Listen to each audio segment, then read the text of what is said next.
જય હિન્દ મિત્રો આપણે જે પૃથ્વીની ફરતે વીંટળાઈને આવેલું વાતાવરણ છે તેના આપણે તેની સ્તર રચનાને આધારે અલગ અલગ પ્રકાર પાડેલા છે, જેમ કે ક્ષોભ આવરણ છે, સમતાપ આવરણ છે, મધ્ય આવરણ છે અને ઉષ્મા આવરણ છે. તે બધા જે આવરણો છે તેની અંદર ઘણી એક્ઝામોની અંદર પ્રશ્નો પૂછાતા હોય છે એ વાતાવરણની અંદર. પહેલાં તો વાતાવરણમાં જોઈએ તો વાતાવરણ જે છે એની અંદર વાયુનું પ્રમાણ કયા પ્રમાણમાં આવેલું છે જોઈએ તો વાતાવરણમાં પહેલાં તો નાઇટ્રોજન છે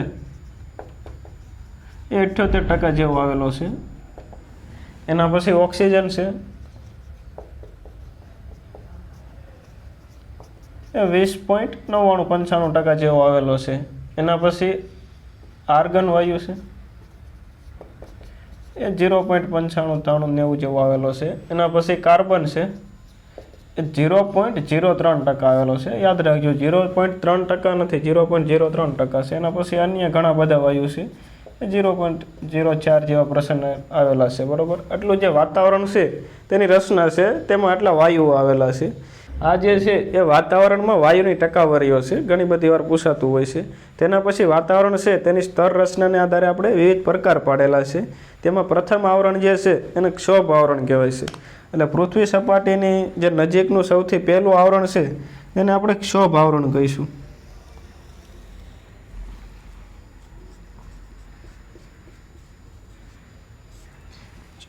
પૃથ્વી છે તેની જે ઉપરની સપાટીનું પહેલું આવરણ છે ફરતું વીંટળાઈને આવેલું તેને આપણે ક્ષોભ આવરણ કહીશું. આ જે ક્ષોભ આવરણ છે તેની ઊંચાઈ સરેરાશ 8થી લઈ અને 16 સુધી આવેલી હોય છે. તેમાં બે લઈ અને ઘણા બધા પ્રશ્નો પૂછાતા હોય છે ક્ષોભ આવરણના. તો ક્ષોભ આવરણની વિશેષતા પહેલાં જોઈ લઈએ. તેની જે ઊંચાઈ છે એ બધા કટિબંધમાં સરખી નથી, અલગ અલગ કટિબંધની અંદર અલગ અલગ ઊંચાઈઓ આપેલી છે. પહેલાં તો જોઈએ તો વિષુવવૃત્તનો પ્રદેશ,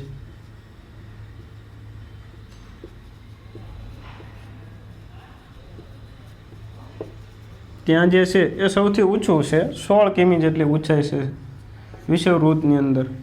હવે વિષુવવૃત્તીય પ્રદેશ છે ત્યાં સૂર્યના સીધા કિરણો પડે છે અને તડકો, તાપ એ બધું વધારે પડે છે. એટલે હવા જે છે એ ગરમ થઈ અને ઉપર ચડે છે. એટલે ત્યાં તે જેની ઊંચાઈ છે એ ઉપરના કટિબંધો છે તેની કરતાં વધારે ઊંચી રહેશે. એટલે શીત કટિબંધ અને સમશીતોષ્ણ કટિબંધ એની કરતાં અહીંયા વિષુવવૃત્તમાં વધારે ઊંચી ઊંચાઈ રહેશે.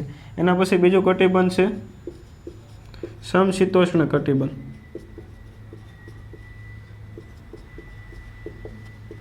અને આપણે ઉષ્ણ કટિબંધ પણ કહી શકીએ વિષુવવૃત્તને. ત્યાં જે તેની ઊંચાઈ છે એ 12 કિમી જેટલી છે. જે કર્કવૃત્તથી લઈ અને ઉપર જે 66 ડિગ્રી સુધીનો જે વિસ્તાર છે તેને આપણે સમશીતોષ્ણ કટિબંધ કહીએ છીએ. ત્યાં તેની ઊંચાઈ જે છે એ 12 કિલોમીટર સુધી છે. એના પછી આવશે ધ્રુવો ઉપર અને આપણે જેને શીત કટિબંધ પણ કહીએ છીએ.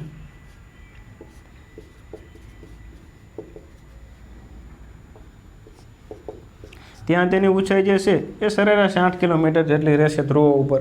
કેમ કે ત્યાં વધારે ઠંડી પડે છે અને સૂર્યનો તાપ નથી, એટલે હવા ઠંડી હોય, ઠંડી હવા નીચે રહે છે અને ગરમ હવા જે છે એ ઉપર જતી રહેતી હોય છે. એટલે જે ક્ષોભ આવરણ છે તેની ઊંચાઈ જે છે એ આ રીતે હોય છે. જીપીએસસી 2021માં પૂછાયું હતું કે વિષુવવૃત્ત ઉપર ક્ષોભ આવરણની ઊંચાઈ કેટલી હોય છે, તો 16 કિલોમીટર જેટલી હોય છે. એટલે આ જે ક્ષોભ આવરણ છે તેની ઊંચાઈ આ પ્રમાણે હોય છે, અલગ અલગ વિસ્તારમાં અલગ અલગ હોય છે. તેના પછી બીજી વિશેષતા જોઈએ ક્ષોભ આવરણની, તો જેટલા પણ વાદળ છે, વરસાદ, ચક્રવાત, આ બધી જે વાયુમંડળીય ઘટનાઓ છે એ બધી ક્ષોભ આવરણમાં થતી હોય છે. વરસાદથી લઈ વાવાઝોડા, ચક્રવાત, જે બી મોટાભાગની ઘટનાઓ છે, વાદળાઓ છે, એ બધું ક્ષોભ આવરણમાં આવેલું છે. અને મોટાભાગની જીવસૃષ્ટિ પણ ક્ષોભ આવરણમાં આવેલી છે. એટલે વધારે પડતું વાયુનું જે બી કાંઈ બી ચક્રવાત કે વાયુને લગતું વરસાદ જે બધું હોય એ બધું ક્ષોભ આવરણમાં છે, તેની ઉપર નથી. વાદળાઓ પણ ક્ષોભ આવરણની અંતર્ગત જ આવે છે. તો આ જે આવરણ છે તેની અંદર વધારે પડતી બધી ભેગું થયેલું છે. વાદળા, ચક્રવાત ને ધૂળ ને વરસાદ ને જે બધું હોય, ધૂળ કણો, એ બધું આમાં છે. અને વધારે જીવસૃષ્ટિ આમાં જ આવેલી છે.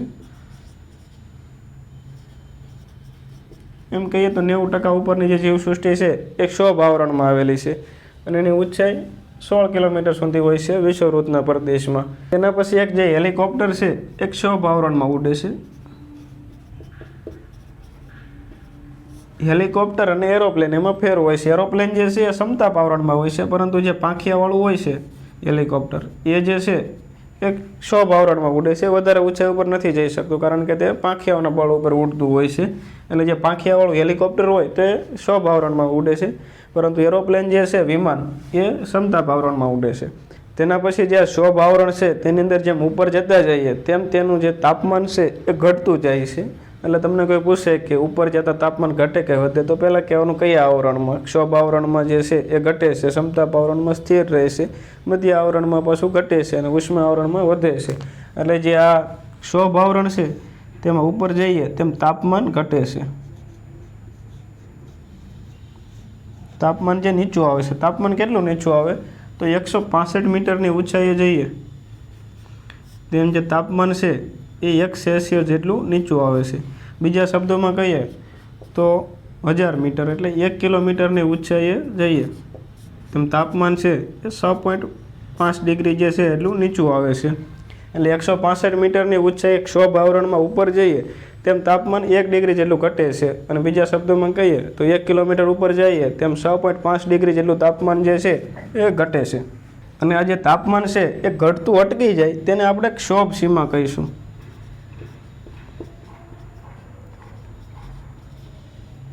તાપમાન ઘટતું અટકી જાય. ક્ષોભ સીમા જે છે તેની જાડાઈ 1.5 કિલોમીટર જેટલી હોય છે. એટલે આપણે ક્ષોભ આવરણમાંથી સમતાપ મંડળની અંદર પ્રવેશ કરી જઈએ. એટલે આપણે જેમ ઉપર જઈએ તેમ 165 મીટરની ઊંચાઈ 1 સેલ્સિયસ તાપમાન ઘટે. આ જે ઘટતું અટકી જાય તેને આપણે ક્ષોભ સીમા કહીએ છીએ. ત્યાં જે ક્ષોભ આવરણ જે છે એ પૂરું થઈ જાય છે.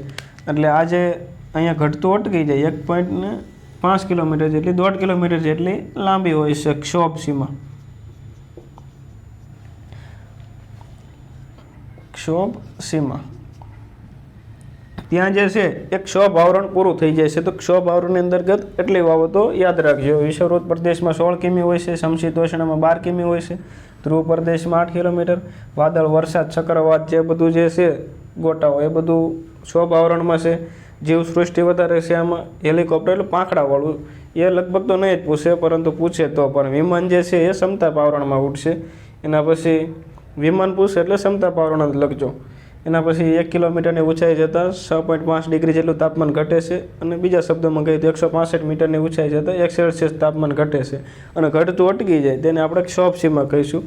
તેની જાડાઈ જે છે એ 1.5 કિલોમીટર જેટલી છે. હવે એના પછીનું આવરણ જોઈએ સમતાપ આવરણ.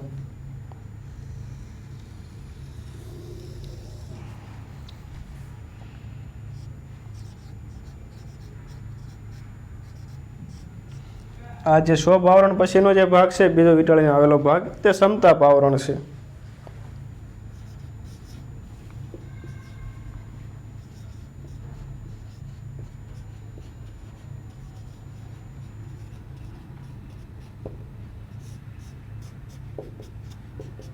આ જે આવરણ છે તેની અંદર સૌથી શાંત વાયુ હોય છે. જે આપણે ચક્રવાત ને બધું હોય છે તે ક્ષોભ આવરણમાં હોય છે. સમતાપ આવરણમાં આવતા બધું શાંત થઈ જાય છે.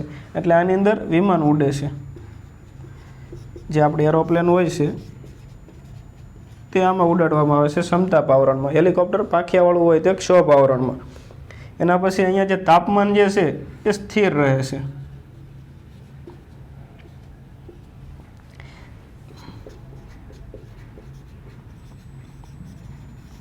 સ્થિર તાપમાન હોવાને કારણે જે વિમાન, હેલિકોપ્ટર એ બધાને ઉડવા માટે સરળતા રહેતી હોય છે સમતાપ આવરણની અંતર્ગત. આની જે ઊંચાઈ છે એ 50 કિલોમીટર સુધીની છે. 50 કિલોમીટર સુધી સમતાપ આવરણ આવેલું છે. પરંતુ આની અંદર એક સૌથી મહત્વનું આવેલી છે રેખા ઓઝોન, જેને આપણે ઓઝોનનું પડ કહીએ છીએ. એ જે છે એ 32 કિમીથી લઈ અને 48 કિમીની વચ્ચે જે જાડાઈ છે એ ઓઝોન આવરણ આવેલું છે. જેને આપણે ઓઝોન પરત પણ કહીએ છીએ. આ સૌથી ઇમ્પોર્ટન્ટ છે કે જે સૂર્ય તરફથી જે આવતા અલ્ટ્રાવાયોલેટ કિરણો છે તેને રોકી અને પાછા જ પરાવર્તિત કરી દે છે. એટલે આપણે જે પૃથ્વી પર રહેતા લોકોની માટે વરદાન રૂપ છે. કારણ કે જો અલ્ટ્રાવાયોલેટ કિરણો સીધા આવી જાય તો જેનાથી ચામડીના રોગોને બધું થવાની સંભાવના રહેલી છે.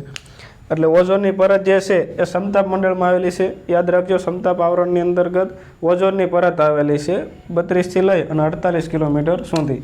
તેના પછી તમે સાંભળ્યું હશે કે ઓઝોનના સ્તરમાં ગાબડું પડ્યું. આજે ગાબડું પડે એટલે સીધું આવી રીતે કપાઈ ના જાય ઓઝોનનું સ્તર, પરંતુ આ જે પરત છે એ થોડી ઘણી આછી થાય તો એને આપણે ઓઝોનના સ્તરનું ગાબડું કહીએ છીએ. 2 વાર પડ્યા છે એ અંટાર્કટિકા ખંડની ઉપર પડ્યા છે દક્ષિણ ધ્રુવમાં. એટલે ઓઝોનનું સ્તર છે એ 32થી લઈ અને 48 કિમી આવેલું છે. 15 થી 16 કિમી જેની જાડાઈ છે. જાડાઈ ઓછી થાય તો એને આપણે ઓઝોનના સ્તરનું ગાબડું કહીએ છીએ. વિશ્વ ઓઝોન દિવસ આપણે 16 સપ્ટેમ્બરમાં ઉજવીએ છીએ. એટલે આટલું યાદ રાખજો કે જે સમતાપ આવરણ છે તેની અંદર ઓઝોનનું સ્તર આવેલું છે.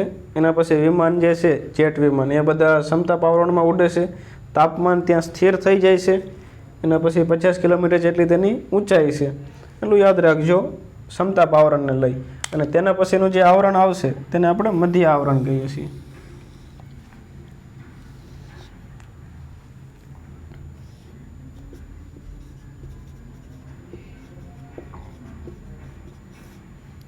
આ જે આવરણ છે સમતાપ આવરણ પછીનું તેને મધ્ય આવરણ કહીએ છીએ. અહીંયા જે સીમા તાપમાન જે છે એ ઘટવા લાગે ને એટલે સમજવું કે સમતાપ આવરણ પૂરું અને મધ્ય આવરણ ચાલુ થઈ ગયું. સૌથી ઠંડુ આવરણ છે મધ્ય આવરણ જે છે તે. એટલે તો સામાન્ય જ વાત છે કે જ્યાં સમતાપ આવરણ પૂરું થાય ત્યાં સમતાપ સીમા હોય છે. એ પણ 1.5 કિલોમીટર જેટલી લાંબી હોય છે અને એના પછી મધ્ય આવરણ ચાલુ થઈ જાય છે. આ જે છે એ 50થી 80 કિલોમીટર સુધી હોય છે.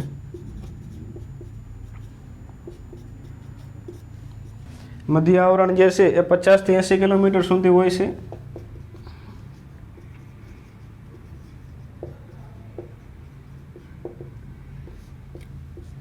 થી 80 કિમી સુધીનું હોય છે મધ્ય આવરણ. એમાં જે તાપમાન છે એ ઘટે છે.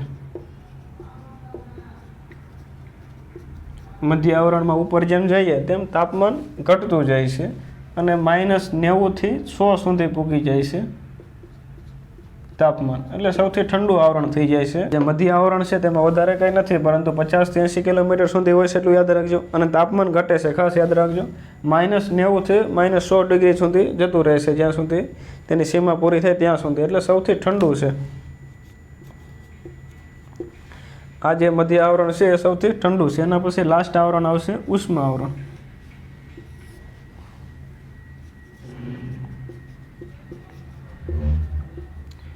એને આઈના આવરણ કહીએ તો પણ ચાલે.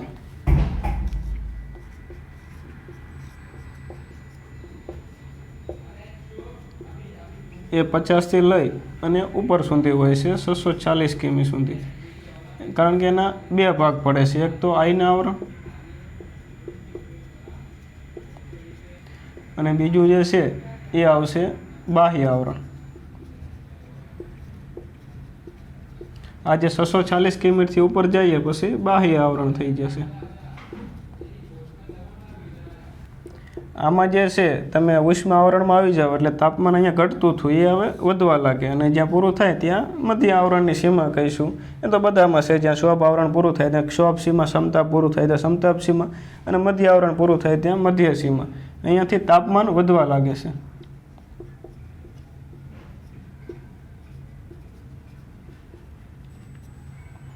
આઈના આવરણમાં જ તે. એટલે જે આ આવરણ છે આઈના આવરણ, આ જે ઉષ્મ આવરણ છે આપણે બંનેને કહીશું. આની અંદર જે રેડિયો તરંગો હોય છે, આપણે સેટેલાઇટ દ્વારા કમ્યુનિકેશન કરીએ છીએ, તે રેડિયો તરંગો અહીંયાથી જઈ અને અહીંયા ભટકાય અને પાછી આવી જાય છે અથડાઈ અને પરાવર્તિત થઈ. તેના પછી આપણે ઉપગ્રહ, સેટેલાઇટ, જે અંતરિક્ષ સ્ટેશન છે એ બધું જે છે એ આ આઈના આવરણની અંતર્ગત મૂકેલું છે. એટલે જે આપણે કોમ્યુનિકેશન માટે સૌથી ઇમ્પોર્ટન્ટ આવરણ હોય તો એ આઈના આવરણ છે. રેડિયો જે તરંગો હોય છે ત્યાં પરાવર્તિત થઈ અને ત્યાંથી પાછી આવે છે. એટલે આઈના આવરણની અંતર્ગત તાપમાન વધે. એના પછી જે ઉપગ્રહ, એના પછી સેટેલાઇટ, અંતરિક્ષ સ્ટેશન, એ બધું જે છે એ આપણે આઈના આવરણની અંતર્ગત મૂકીએ છીએ. અને એના પછી 640 કિલોમીટરની ઉપર જાય એટલે બાહ્ય આવરણ આવી જાય. આ બધામાં તાપમાન બહુ વધતું જાય. અહીંયાથી વધવાનું ચાલુ થાય તો બાહ્ય આવરણમાં તો બહુ બધું વધી જાય. એટલે આટલા ટોટલ 4 આવરણ આપણે ગણી શકીએ કે ક્ષોભ આવરણ, સમતાપ આવરણ, મધ્ય આવરણ અને ઉષ્મ આવરણ. એટલે ઘણા તો આને આઈના આવરણ જ કહે છે, બાહ્ય આવરણને અલગ ગણે છે. એટલે આપણે ઉષ્મા આવરણની અંતર્ગત બે પાર્ટ પડે છે, આયના આવરણ અને બાહ્ય આવરણ, અને ચોથું પણ ગણી શકો આયના આવરણ, એના પછીનું બાહ્ય આવરણ થઈ જાય. એટલે આટલો જે ટોટલ જે છે એ 4 છે. એકવાર ફરીથી જોઈ લઈએ કે વાતાવરણમાં 78% નાઇટ્રોજન, 20.95% જેટલો ઓક્સિજન, 0.95% જેટલો ઓર્ગન હોય છે, અને 0.03 કાર્બન અને 0.04 અન્ય વાયુઓ હોય છે. એના પછી પ્રથમ જે આવરણ છે પૃથ્વીનું, એને આપણે ક્ષોભ આવરણ કહીએ છીએ. તેની જે ઊંચાઈ વિષુવવૃત્તની અંતર્ગત સૌથી વધારે હોય છે 16 કિમી. એના પછી સમશીતોષ્ણમાં 12 કિલોમીટર હોય છે અને ધ્રુવ પ્રદેશ એટલે જે શીત કટિબંધ છે ત્યાં તેની ઊંચાઈ 8 કિલોમીટર હોય છે. જે વાદળ, વરસાદ, ચક્રવાત એ બધું થાય એ વિષુવવૃત્તમાં છે. મોટાભાગની જીવસૃષ્ટિ એમાં આવેલી છે. એ પાખિયાવાળું હેલિકોપ્ટર છે ત્યાંમાં ઉડે છે. એને ઉપર જતાં 165 મીટરની ઊંચાઈએ 1 સેલ્સિયસ જેટલું તાપમાન ઘટે છે. એના પછી ક્ષોભ સીમા, જે આ તાપમાન વધતું અટકી જાય તેને ક્ષોભ સીમા કહેવાશે. એના પછીનું જે આવરણ આવશે સમતાપ આવરણ છે, સૌથી શાંત આવરણ છે. એટલે જે જેટ વિમાનો છે એને ઉડવામાં સરળતા રહે છે અને તાપમાન સ્થિર રહે છે. 50 કિમી સુધીની એની ઊંચાઈ છે. અને આની અંદર આપણે ઓઝોનનું લેયર આવેલું છે, અને વિશ્વ ઓઝોન દિવસ આપણે 16 સપ્ટેમ્બરના દિવસે ઉજવીએ છીએ. એના પછીનું આવરણ આવશે મધ્ય આવરણ, 50 થી 80 કિલોમીટર સુધીની ઊંચાઈ છે અને તાપમાન ઘટવા લાગે છે. સૌથી ઠંડુ આવરણ છે, એટલે -90 થી 100 ડિગ્રી સુધીનું તાપમાન વહી જાય છે. અને એના પછી તાપમાન વધવાનું ચાલુ થાય તેને આપણે ઉષ્મા આવરણ કહીએ છીએ. અને ઉષ્મા આવરણની અંતર્ગત પહેલું આવરણ આયના આવરણ આવશે. એટલે આપણે તેને આયના આવરણ પણ કહી શકીએ. અહીંયા ઉપગ્રહ, સેટેલાઇટ, રેડિયો તરંગો જે પાસે આવે છે પરિવર્તિત થઈ, એ બધું આયના આવરણમાં થતું હોય છે. અને એના પછી બાહ્ય આવરણ આવશે, જે તાપમાન ખૂબ વધી જાય છે. એટલે આ જે હતા એ વાતાવરણના જે આપણે મંડળો છે એ હતા. આમાંની ઘણી બધી વાર પ્રશ્નો પૂછાતા હોય છે. આઈ હોપ કે તમને જે આ વાતાવરણના જે સ્તર રચનાનો કોન્સેપ્ટ છે એ ક્લિયર થઈ ગયો હશે. જય હિન્દ.